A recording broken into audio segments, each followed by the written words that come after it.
Hey, welcome back, you crazy cats. Today we're going to talk about forces. We're starting to learn about forces. We're going to identify what a force is, distinguish between a balanced force and an unbalanced force. We're going to introduce you guys to inertia. We're going to explain Newton's first law and apply Newton's second law.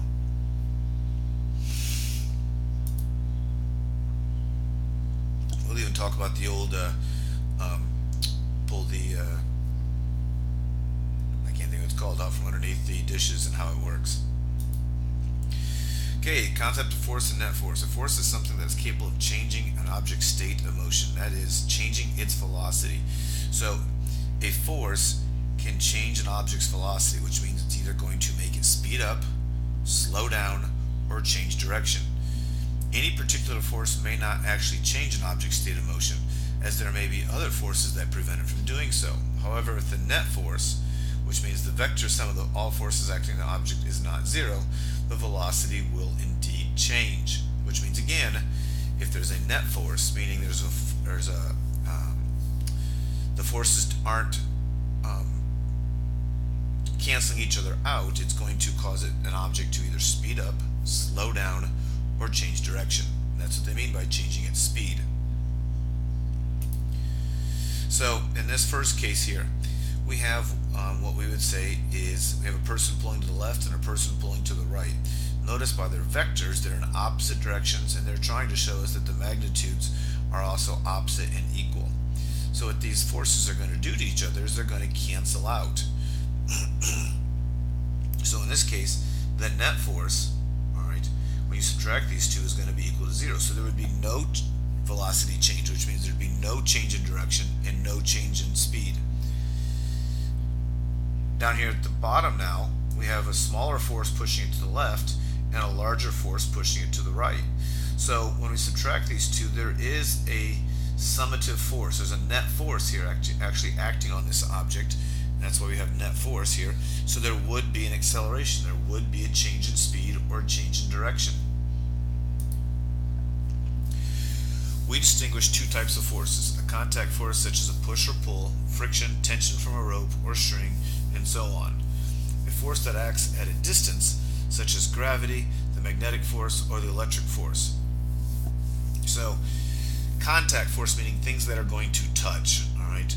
A push or a pull, you'd be touching the object. Friction, there's two surfaces in contact. Tension, the rope would be attached, or the string would be attached, or the chain would be attached, and so on. The other one is ones that are not touching. They're non-contact forces, such as gravity. You don't have to touch gravity. You can't really touch gravity, but gravity pulls us. You can be in the air, and you're still having gravity pull on you, so there's a gravitational force. Magnetic force. Two magnets don't have to be touching each other for there to be a magnetic force between them. And the same thing with electricity, or the electric force.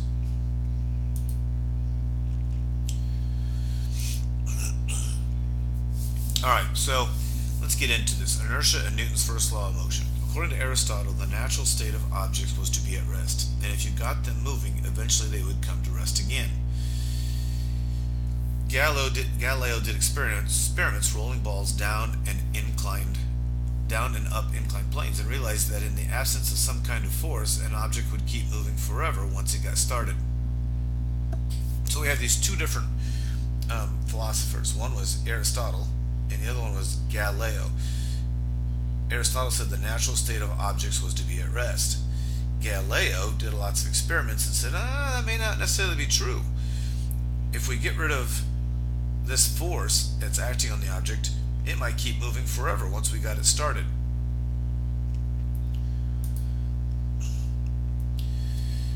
Galileo called this inertia. Inertia is the natural tendency of an object to maintain a state of rest or to remain in uniform motion in a straight line, constant velocity.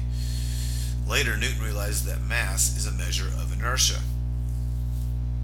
So what this is saying is, as you have more mass, you're going to have more inertia. You're going to have a greater natural tendency to either stay at rest or to remain in uniform motion, or which means in a straight line. Newton's first law is sometimes called the law of inertia. In the absence of an unbalanced applied force, a body at rest remains at rest, and a body already in motion remains in motion with a constant velocity, constant speed, direction. So let's look at this spaceship. This really helps us if we think about what happens in space, because now we've gotten rid of almost all gravity. We've gotten rid of air resistance and air friction. So there's no net forces acting on this object for the most part in outer space.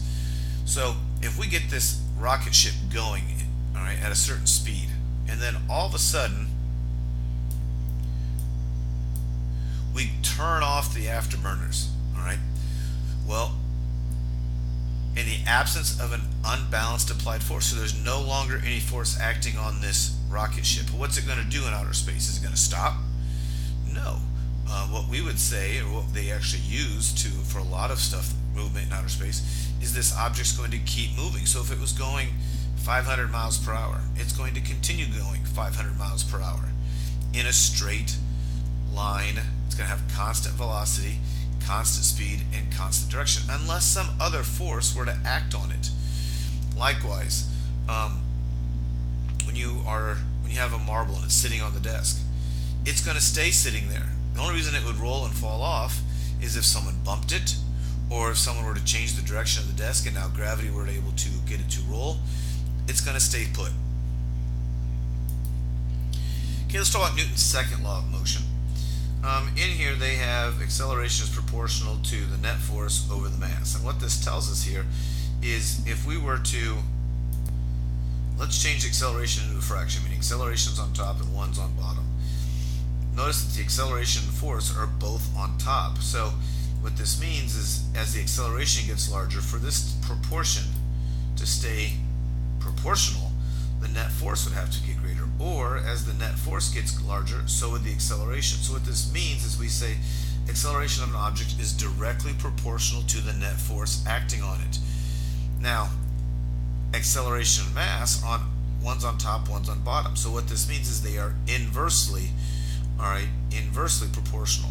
So as the mass increases, the acceleration will decrease. Well, this makes sense. Just think of something, if you have an empty shopping cart and you push on it as hard as you can, think about how fast you could get that going, let's say in 2 seconds. Now let's take that shopping cart and fill it full of cans of green beans, corn, whatever you want, cans of anything. And now you're going to push on that as hard as you can for 2 seconds. Obviously your acceleration of that grocery cart is going to be much less. The acceleration has gone down because the mass has gone up. So that's why we say they are inversely, mass and acceleration are inversely proportional to its mass. The direction of the acceleration is in the direction of the applied net force. So for Newton's second law of motion, the units of force are called newtons. All right. So here we've taken this proportion and we've changed it now into an equation. The net force is equal to the mass times the acceleration. Mass is kilograms, acceleration is meters per second squared, and this is a derived unit called the newton. All right. You could call it kilogram meters per second squared, or quite often we're just going to call it newtons.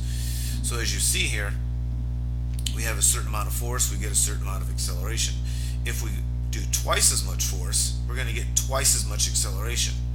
Likewise, if we go back to the original force and go twice as much mass, we're going to get half as much acceleration. Now, along with this equation is an object's weight, is the force exerted on it by gravity. So quite often we'll use weight in for force and mass, and we know that gravity is a specific acceleration. So this is an object's weight. This is how we calculate their weight. Quite often you'll see it just as a W, or you'll also see it as F sub W equals mg, meaning the force of weight is equal to mass times gravity. Newton's second law also applies separately to each component of the force. So here's our summation symbol. We're going to talk about this quite a bit when we get back in class. But what this says is the force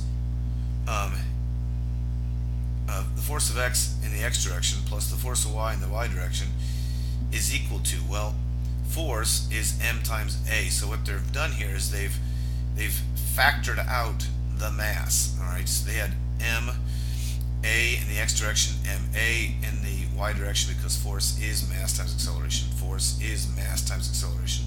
So they have pulled out the mass out in front.